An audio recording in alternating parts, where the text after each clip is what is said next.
Hello dear students, come into the class. आइए हम सभी जो है मोनोहाइड्रिक एल्कोहल के गुणों के बारे में चर्चा करते हैं। ठीक है, मोनोहाइड्रिक एल्कोहल के सामान्य मोनोहाइड्रिक एल्कोहलों के सामान्य सामान्य गुण देखेंगे, जिसमें हम एल्कोहलों का सबसे पहले क्या देखते हैं, भौतिक गुण देखते हैं। पहला हम लोग देखेंगे इसका भौतिक गुण। अंग्रेजी में बोले तो क्या बोले, फिजिकल प्रॉपर्टीज। ठीक है, और फिजिकल प्रॉपर्टी में उसकी फिजिकल स्टेट देखते हैं, उसकी विलेयता देखते हैं, उसका और क्या देखते हैं, मेल्टिंग पॉइंट और बॉइलिंग पॉइंट देखते हैं। तो पहले इसकी जो हम प्रॉपर्टी देखने जा रहे हैं वह क्या है, क्वथनांक, यानी क्या, बॉइलिंग पॉइंट। और बॉइलिंग पॉइंट तो आप लोग जानते ही हो कि जब किसी द्रव को किसी कंटेनर में रख करके क्या करते हैं, जब उसको आप हीट करते हो और निकाय को आप क्या कर दो, क्लोज कर दो, सिस्टम को क्लोज कर दो, तो उस पे बनेगा वेपर। ठीक है, और वेपर बनेगा, वो द्रव के ऊपरी सतह पे क्या होगा, इकट्ठा होगा, और वहां पे दो स्टेट चलेंगी। एक तो लिक्विड से गैस बनने की प्रक्रिया, दूसरी क्या होगी, गैस से लिक्विड बनने की प्रक्रिया। एक स्टेट आएगी जब लिक्विड से गैस बनने की प्रक्रिया और गैस से लिक्विड बनने की प्रक्रिया क्या हो जाएगी, इक्वल हो जाएगी। तो प्रोसेस क्या कहलाएगी, साम्य अवस्था। साम्य अवस्था में किसी निकाय के अंदर हीट करने पे किसी द्रव के ऊपर जो वाष्प, जो प्रेशर पड़ता है, उसको आप क्या बोलते हो, वाष्प दाब बोलते हैं, वेपर प्रेशर। और क्वथनांक के लिए क्या डिफिनेशन बताया गया कि किसी द्रव का वह तापमान जिस पर उस द्रव के द्वारा डाला गया वाष्प दाब वायुमंडलीय दाब के बराबर हो जाता है, ऐसे टेम्परेचर को आप क्या बोलते हैं, बॉइलिंग पॉइंट बोलते हैं। तो मोनोहाइड्रिक एल्कोहल के फिजिकल प्रॉपर्टी में क्वथनांक को लेकर के एक बात कह रहा है, एल्कोहल श्रेणी के लोअर सदस्य, निम्न सदस्य। निम्न सदस्य में कार्बन 1 से लेकर के कार्बन 12 तक। अब कार्बन 1 का एल्कोहल क्या बनेगा, मेथिल एल्कोहल। कार्बन नंबर 2 का क्या बनेगा, एथिल एल्कोहल। कार्बन नंबर 3 का क्या बनेगा, normal propyl alcohol. Carbon number 4 का क्या बनेगा, normal butyl alcohol, normal pentyl alcohol, normal hexyl alcohol, normal heptyl alcohol, normal octyl alcohol, normal nonyl alcohol और नॉर्मल डेकिल एल्कोहल। इसके बाद 12 के लिए करता है, अंडेक और डोडेक एल्कोहल बनेगा। तो क्या कहा, कार्बन नंबर 1 से लेकर के कार्बन नंबर 12 तक के मोनोहाइड्रिक एल्कोहल। कार्बन 1 से लेकर के कार्बन 12 हम बाउंड्री बना देते हैं ताकि दूसरों की भेड़ बकरी दूसरे के खाते में न जाने पाए। तो कार्बन 1 से कार्बन 12 तक के मोनोहाइड्रिक एल्कोहल, मोनोहाइड्रिक एल्कोहल, इनका सबसे पहले तो गंध बताया। गंध क्या कहा, एल्कोहलिक गंध। अभी कोई शराबी आ जाए तो दूर से ही बता दोगे ये शराब पिया हुआ है, इसका मतलब उसकी क्या है, गंध है। किसी भी गैस की क्या होती है, गंध। अमोनिया क्या करती है, ये तीक्ष्ण गंध होती है। और अमोनिया में जहाँ पे शौचालय वगैरह में निकलती है, यूरिनल वगैरह में, तो आंखों में क्या करता है, इरिटेशन। कभी कभी शौचालय की सफाई ना, यूरिनल में आप जाओ तो लगता है कि आंखों में कुछ लग रहा है। वो कौन सी गैस है, अमोनिया। तो एल्कोहल की जो गंध होती है, एल्कोहल की गंध शराब की गंध जैसी, शराब के गंध जैसे, जिसको आप क्या कहोगे, एल्कोहलिक, क्या बोल दो। और गंध सूंघने का काम आपका क्या करता है, नाक करता है। इसमें ऑल्फैक्टरी नर्व या ऑल्फैक्शन की प्रक्रिया होती है, ठीक है।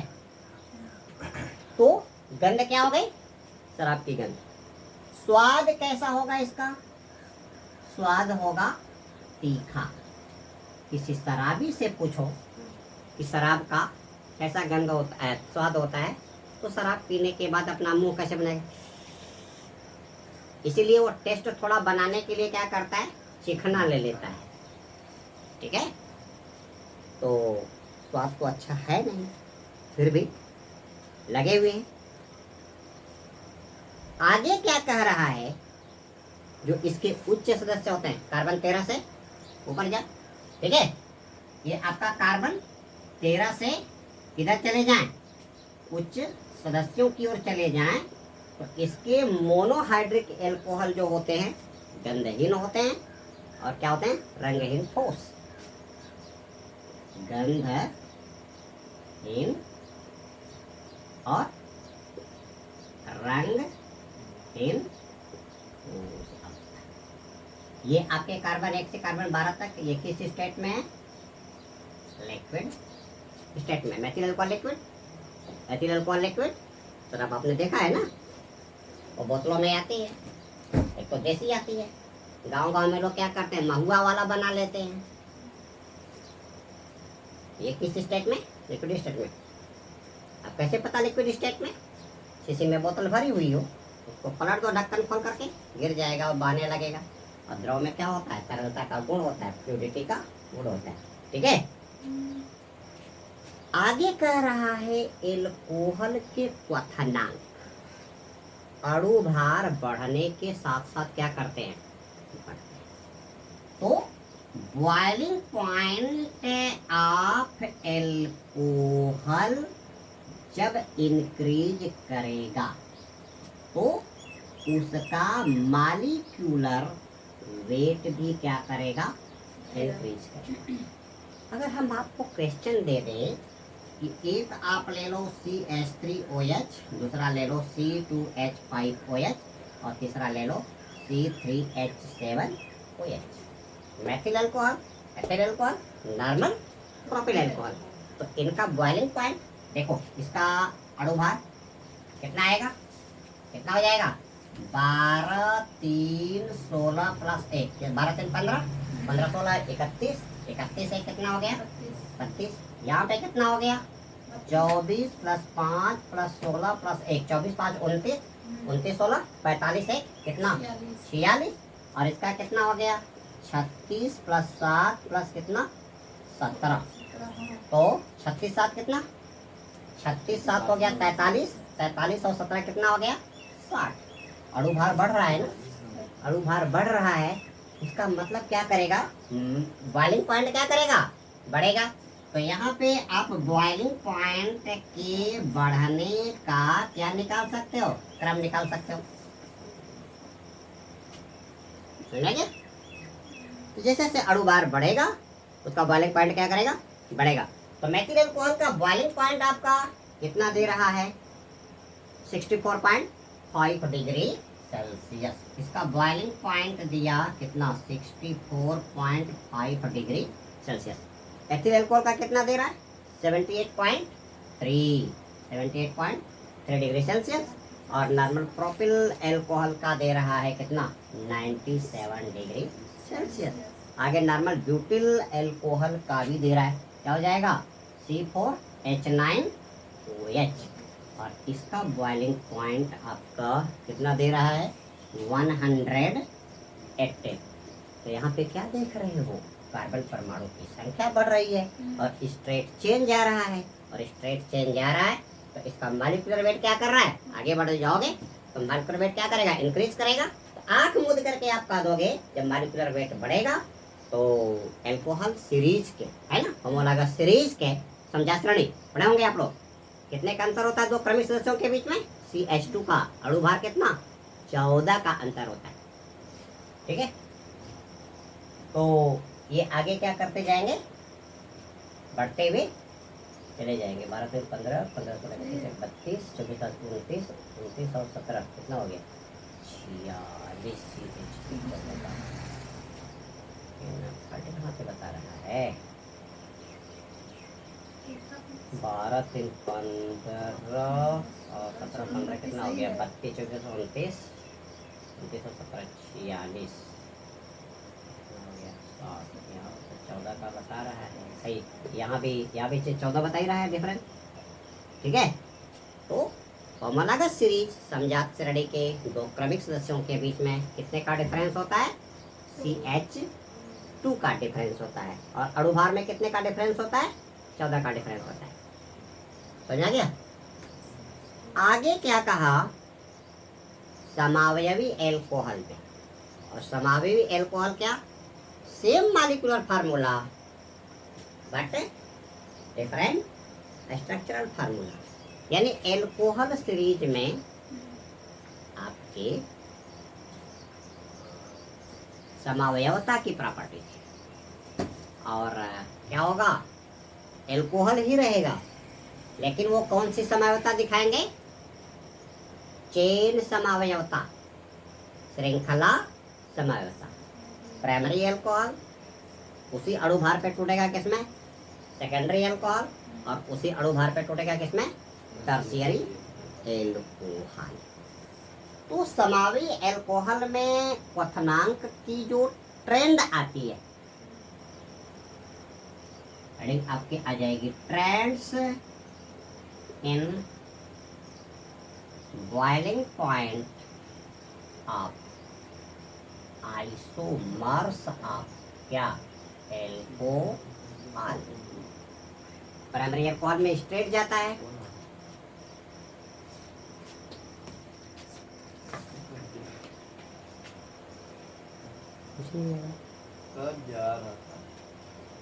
प्राइमरी एल्कोहल में क्या जाता है? Straight chain.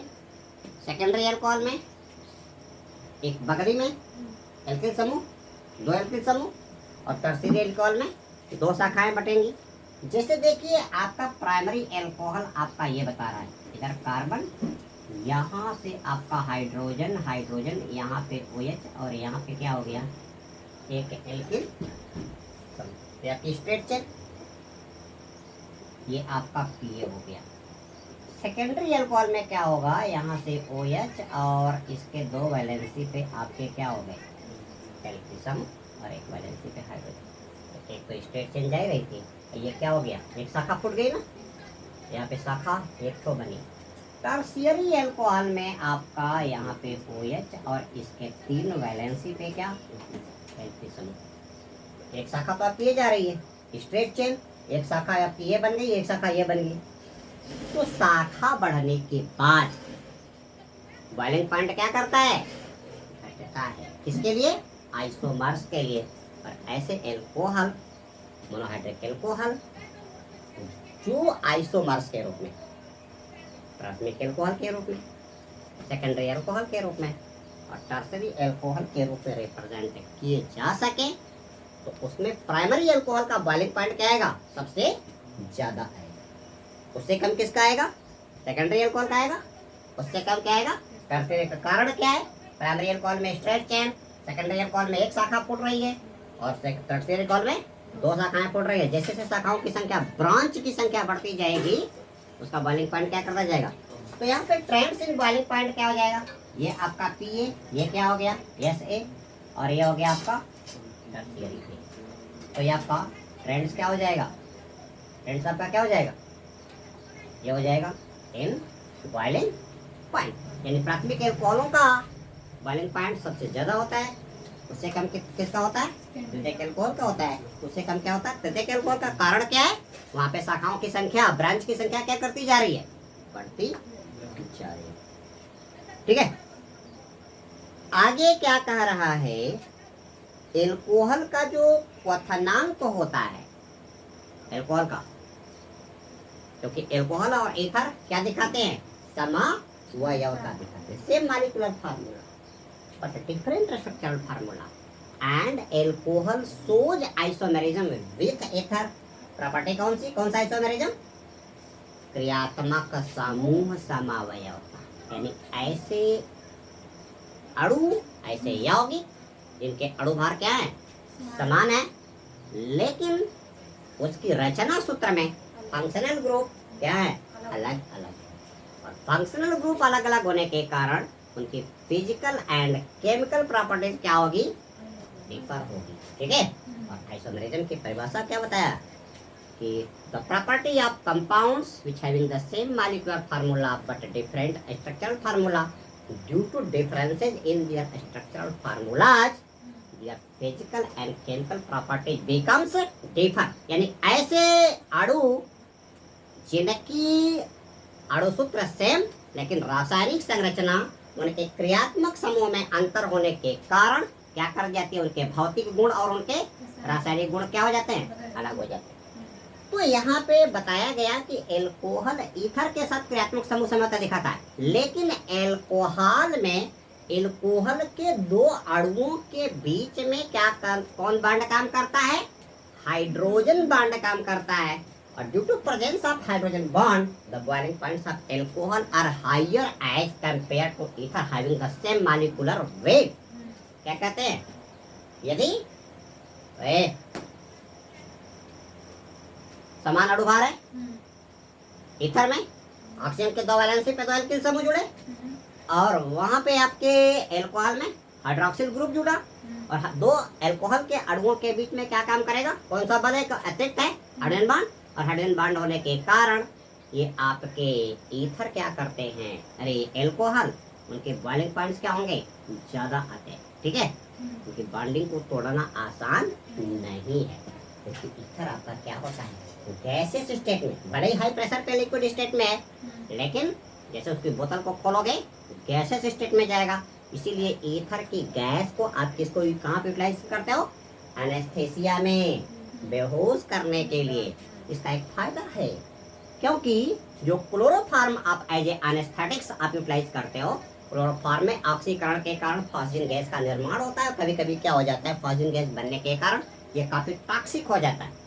ठीक है, तो ईथर हम आजकल क्या कर रहे हैं, यूटिलाइज कर रहे हैं। एक और यूटिलाइज कर रहे हैं क्या, नाइट्रस ऑक्साइड लॉकिंग गैस। किसी को मारना हो तो गुदगुदा के हंसा हंसा के मारो, और हंसाने का मतलब कौन सी, laughing gas, that is nitrous oxide.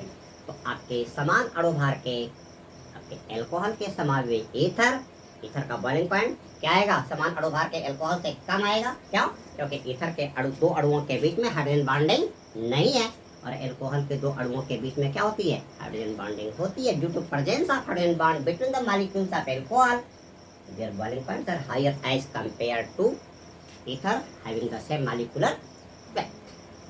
ठीक है, दूसरी बात क्या कह रहा है, सॉल्युबिलिटी, विलेयता। तो अगली प्रॉपर्टी इसकी क्या आ रही है, विलेयता, सॉल्युबिलिटी।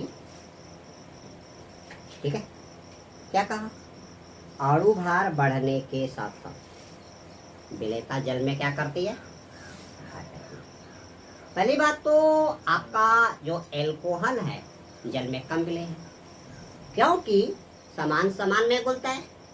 ध्रुवीय ध्रुवीय यौगिकों में घुलेंगे और अध्रुवीय अध्रुवीय यौगिकों में घुलेंगे। जितने भी आपके ऑर्गेनिक कंपाउंड्स हैं वो मैक्सिमम क्या है, आपके क्या है, अध्रुवीय है, मैक्सिमम अध्रुवीय है।